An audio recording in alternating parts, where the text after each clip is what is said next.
definisinya sendiri, ada yang mengatakan bahwa angklung ini dilihat dari nama angklung-angklungan atau gerakan pemain orang bermain angklung, atau dari angka dan lung. Angka itu adalah tone dan lung itu broken. Jadi kalau kita main angklung seperti broken tone. Nah, kurang lebih sejarahnya seperti ini. Dan kenapa saya bercerita tentang sejarah? Karena sekarang ini kita sedang sedikit sentimental. Angklung ini berkembang di seluruh kawasan Asia Tenggara, tidak hanya di Indonesia. Tetapi kita akan kembali melihat reverse sebetulnya dari mana sih awalnya sejarah angklung itu sendiri.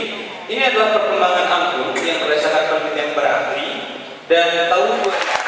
Jadi kalau kita keluar masalah lagi angklung itu dari negara mana, kita sudah tahu dan mudah-mudahan ini bisa dikeluarkan oleh UNESCO. Nah, berbicara mengenai angklung, ada seorang sosok agent of change yaitu Pak Daeng Sudikna. Beliau ini adalah pendekar angklung pertama karena beliau ini merubah angklung dari nada tradisional menjadi nada diatonik. Dan sejak saat itu Pak Daeng memungkinkan angklung memainkan beragam lagu dari seluruh dunia. Bung Karno sangat terkesan kepada Pak Daeng sehingga pada saat itu dimainkan di konferensi Linggarjati. Heroes yang kedua adalah muridnya Pak Daeng, our founding father Pak Ujong Malagena. Beliau ini meneruskan mengembangkan angklung dalam segi entertainment.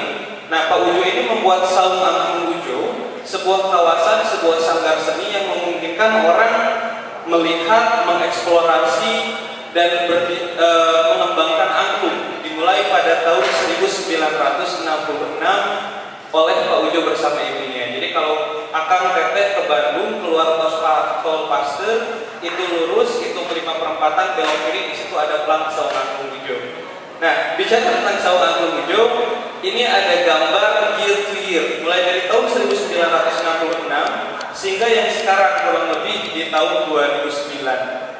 Kami alhamdulillah telah di Java Jazz, dan yang menarik di Java Jazz kemarin, dari permintaan kita untuk memainkan 2 lagu, ternyata kita baru bisa selesai setelah kita main 7 lagu.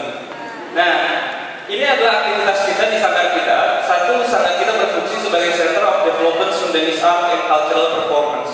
Kita memiliki pertunjukan setiap sorenya, dan itu bisa ditonton kapan saja. Hanya libur pada hari pertama Idul Fitri dan kalau ada gempa biasanya. Yang kedua, ini adalah Center for Angklung Bambu Production Center.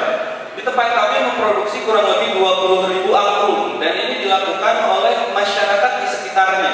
Terhitung kurang lebih 300 keluarga yang berprofesi sebagai pengrajin angklung ataupun pengrajin souvenir-souvenir Sunda lainnya, baik itu wayang golek, miniatur, dan lain sebagainya. Tempat kami ini sekarang sudah menjelma menjadi sebuah kawasan padat karya yang dimana orang itu secara tidak langsung attach to each other, kemudian menjadikan Saung Angklung Ujo ini sebagai pusat aktivitasnya. Nah, ini adalah aktivitas kita yang lain sebagai Sundanese Art and Culture Training Center. Setiap tahunnya kita hitung lebih dari 100 hingga 150 mahasiswa asing datang ke tempat kami. Mereka tinggal baik itu hanya 1 hari, 3 minggu hingga 3 bulan untuk mengenali dan belajar seperti apa Saung Angklung Ujo dan budaya Sunda secara general. Aktivitas kita lainnya adalah community empowerment.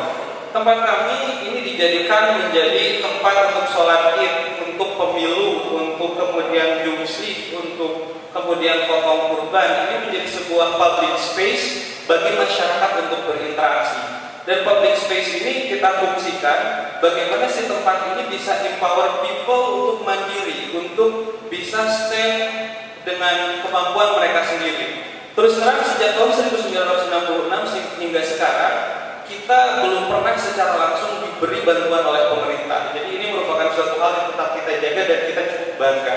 Saat ini Saung Angklung Ujo diawali oleh satu founding father, memiliki kurang lebih seperti ini. Ada 10 owner. Pak Ujo ini anaknya punya 10 dan semuanya menjadi owner. Ada 77 employee. Kita punya badan usaha PT dan yayasan dan lain sebagainya. Dan our recent project yang saya ceritakan adalah bambu product design competition. Kita sedang membuat desain produk bambu dikarenakan ada 2 hal. Ini gambar tahun 82 kita main di Belanda, dan ini tahun 2007 kita main di Belanda. Kalau kita perhatikan, ternyata bajunya sama dengan berbagai kategori, adalah musik, merchandise, dan mainan anak. Ini saya juga undang kepada teman-teman yang ingin mencoba ikut kompetisi karena total hadiahnya ada 60 juta rupiah. Nah, harapannya ini pun bisa untuk menggugah inovasi-inovasi baru. Ini adalah gambaran sama Angklung 7 as an art space. Nah, dalam proses agent of change, kami berpikir bahwa yang paling penting itu adalah inspire each other. Oleh karena itu, seni bisa menjadi salah satu aktivitas untuk kita memberikan semangat dan inspiring each other. Dan ada salah satu pepatah Pak Ujo yang kita jadikan semangat Ujo, itu singkatan dari U, ulet, D, disiplin, J, jujur, dan O, optimis. Jadi tampaknya 4 hal itu bisa menjadikan sebuah rahasia bagaimana kita bisa terus menjadi agent of change. Terima kasih.